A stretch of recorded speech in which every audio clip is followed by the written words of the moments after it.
Sinta-se em casa. Eu sou o Frei Rogério Xavier e este é o meu podcast Rogeriano.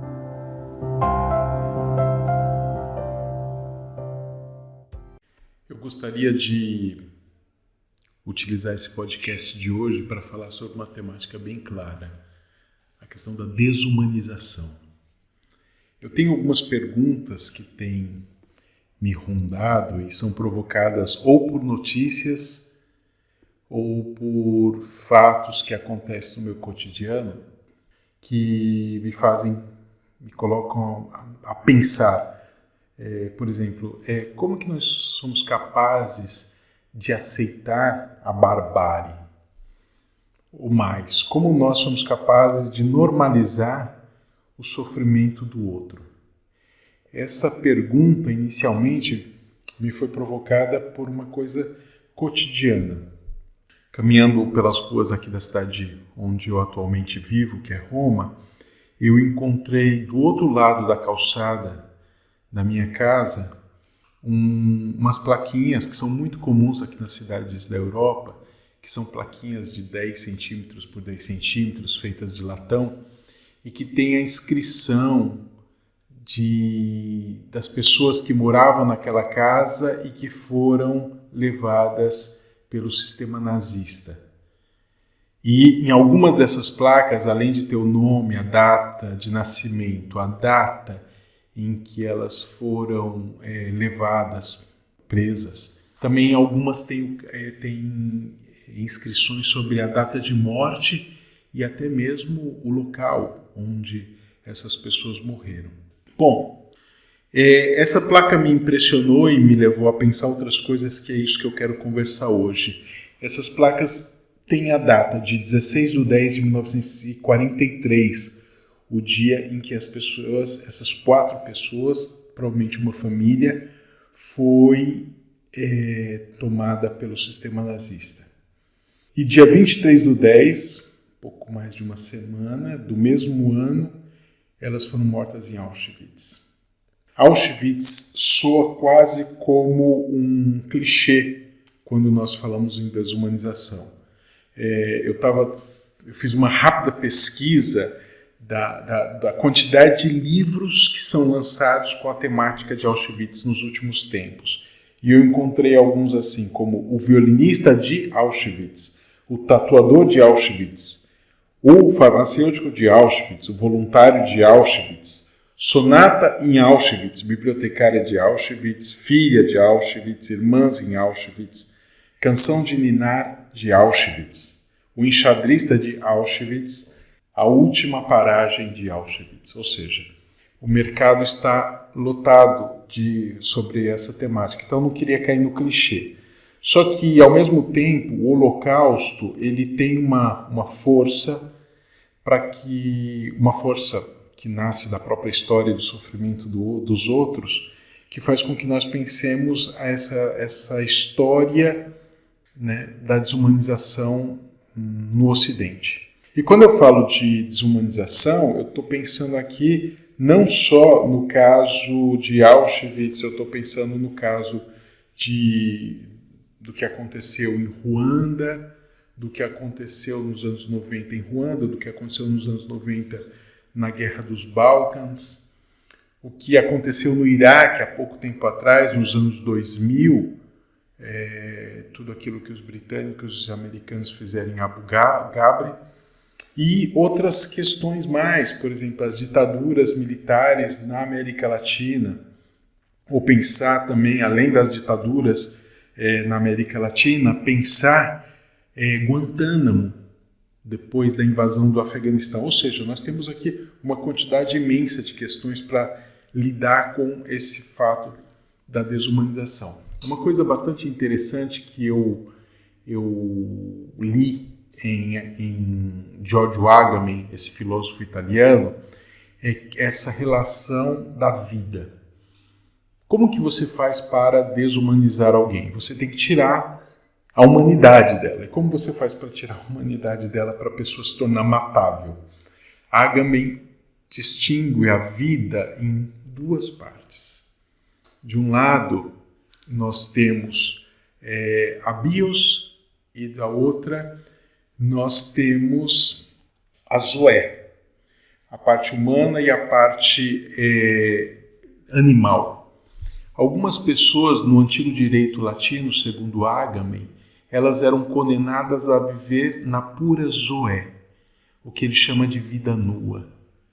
Ou seja, a pessoa era condenada não à morte, mas se tornava matável.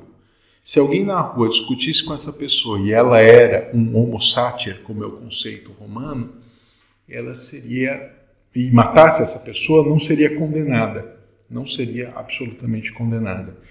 E me parece que esse dispositivo legal, jurídico, romano, ele atua nos dias de hoje amplamente na nossa sociedade. E aí nós podemos pensar como que a propaganda nazista, antes da Segunda Guerra Mundial, já desumanizava o judeu. Caricaturas que se fazia com os judeus, para que eles fossem menos humanos, ou seja, matáveis. Bom, tudo isso é para pensar muitas coisas, né? Para pensar muitas coisas. Essa semana no Brasil nós tivemos a morte de um jornalista inglês chamado Dom Phillips e do Bruno Pereira, um brasileiro, um indigenista. Essas duas mortes, elas podem ser colocadas lado a lado com um sem número de pessoas, como a Armand Dorothy, como o Chico Mendes ou como a Marielle Franco, no estado do Rio de Janeiro. As pessoas, a violência, ela galopa. E a pergunta é como que nós estabelecemos e deixamos com que se estabeleça essa política do ódio. E para isso eu gostaria de utilizar como material não material de reflexão, mas uma história em quadrinhos, um HQ que eu tenho uma profunda admiração, que é Maus, do Art Spiegelman.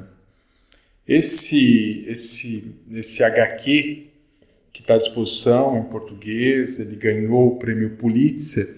Ele, de uma forma bastante plástica, tenta contar o Holocausto, mas não só o Holocausto do passado, como nós não digerimos esses genocídios, essas mortes, e como nós continuamos a praticar tudo isso.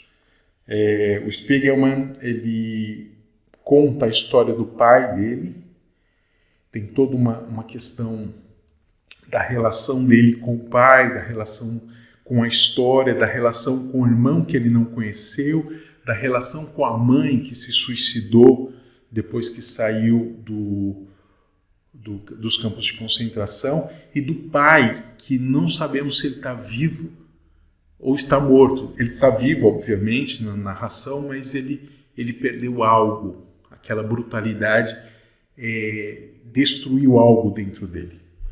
E toda a história é contada na primeira parte com memórias de como foi possível a instalação de um Estado genocida, desumanizante, e a segunda parte conta o sofrimento no campo de concentração, né? Eu me recordo de uma exposição que me marcou muito no coração, que eu fui aqui em Roma, que você entrava dentro de um vagão de trem idêntico àqueles que os presos políticos, não só judeus, mas os católicos, os protestantes, os ciganos, os homossexuais, as pessoas com problemas mentais, eram colocadas e levadas para os campos de concentração. E nesse dia que eu fui, as pessoas eram convidadas para entrar, fechavam-se as portas e depois tinha todos os sons que a pessoa podia imaginar. Só que um detalhe, aquele dia eu estava sozinho. E eu entrei nesse vagão e foi uma experiência assustadora. É uma relação com a morte, imaginando aquela escuridão, como que aquelas pessoas sofriam. Bom, voltando ao Maus, ele utiliza... Como você vai falar de coisas tão profundas e tão dolorosas e tão cruas, sem utilizar algum tipo de metáfora? Essa é a pergunta que eu me fazia quando eu li a primeira vez esse HQ. A única forma de falar de coisas tão profundas é utilizar ou metáforas ou, no caso dele, fábula. Ele substitui todos os personagens por animais. Os ratos são judeus, os porcos são os poloneses, os gatos são os nazistas e os cães são os norte-americanos. Ele utiliza essa fábula, essas imagens metafóricas para falar do sofrimento do outro. A pergunta permanece. A pergunta permanece porque nós normalizamos o sofrimento do outro. Se você parar para pensar, eu que viajo bastante a América Latina e vejo o crescimento da pobreza na América Latina e vejo a pobreza galopante que está assolando o Brasil. Vejo também aquelas pessoas na Cracolândia, não só a Cracolândia de São Paulo, mas as múltiplas Cracolândias que se multiplicam. Vemos que nós aceitamos que no coração das grandes cidades pessoas andem como zumbis e apelamos para decisões próprias, não foram elas que escolheram estar assim. O sofrimento do outro às vezes não nos sensibiliza. De tanto ver o sofrimento, me parece que nos anestesiamos com a realidade do outro. É como se o outro se tornasse uma coisa. Um conceito clássico da filosofia é a reificação, a coisificação. Eu não tenho mais preocupação com o que é público. Eu tenho preocupação com o meu privado. Se eu estou bem, por que eu vou me preocupar com o outro? Todas essas questões, elas são muito importantes. Tem uma meme que gira na internet, sobretudo no Instagram, que aparece uma pessoa que pergunta assim: se você tivesse que escolher entre o seu cachorro e um desconhecido, quem você acolheria numa situação de necessidade ou até de morte? Aí a pessoa responde: meu cachorro. E se fosse uma pessoa que você conhece, quem é essa pessoa? Aí a pessoa responde: meu cachorro. Aquilo que eu falava antes, que Agamben já aponta, que algumas vezes nós retiramos a humanidade de alguns para que eles sejam matáveis, em alguns casos nós estamos transferindo para os animais. Tiramos a animalidade de um animal e colocamos quase a humanidade em um cachorro, um gato. Aqui eu não quero entrar na discussão sobre afeto, sobre isso ou aquilo, mas é algo para se pensar. É algo para se pensar como que nós nos relacionamos com tudo isso. Bom, eu acho muito importante que nós falemos nesse primeiro podcast que eu faço sobre a desumanização, porque eu acho que é um conceito fundamental para entendermos uma quantidade imensa de coisas que nos rondam. Para entendermos como é possível tratar com normalidade a fome, por exemplo. Como é possível que tratemos a necessidade do outro com um distanciamento estratégico? Ou eu não estou vendo, ou eu filtro tudo isso a partir das telas do computador ou mesmo através da tela da televisão ou pelas notícias que chegam pelo WhatsApp. Tem um teólogo italiano, Raniero Cantalamessa, que agora é cardeal, que ele, há muitos anos atrás, há mais de 20 anos atrás, eu li uma definição dele sobre a pobreza e ele falava dessa relação que nós vemos a realidade através de vidros duplos. E eu não entendia o que são esses vidros duplos, até eu vir morar na Europa e descobri que as janelas têm vidros duplos para conter o frio, né, para proteger as casas do frio. E é interessante porque o vidro duplo, ele te protege do som, do cheiro e da temperatura. Você olha para a realidade, você vê as coisas mas perde a capacidade de sentir a intensidade de tudo isso. E me parece que nós vivemos nesse momento esses vidros duplos, esses vidros em que o público é visto com bastante distanciamento. E quando eu falo aqui do público, é a necessidade pública, a necessidade do outro, a necessidade do coletivo. E ao mesmo tempo, vemos o privado tomar um espaço imenso. E colocamos o nosso privado também no espaço público. É engraçado, a internet, ocupamos com a internet coisas que seriam só do meu grupo mais próximo, eu coloco à disposição de todas as pessoas. Bom, eu tenho que mostrar as coisas que eu penso, como eu vejo o mundo. A proposta desse podcast é exatamente essa: fazer um diálogo em que eu gradativamente vou falando de coisas que me são importantes, de coisas que me afetam.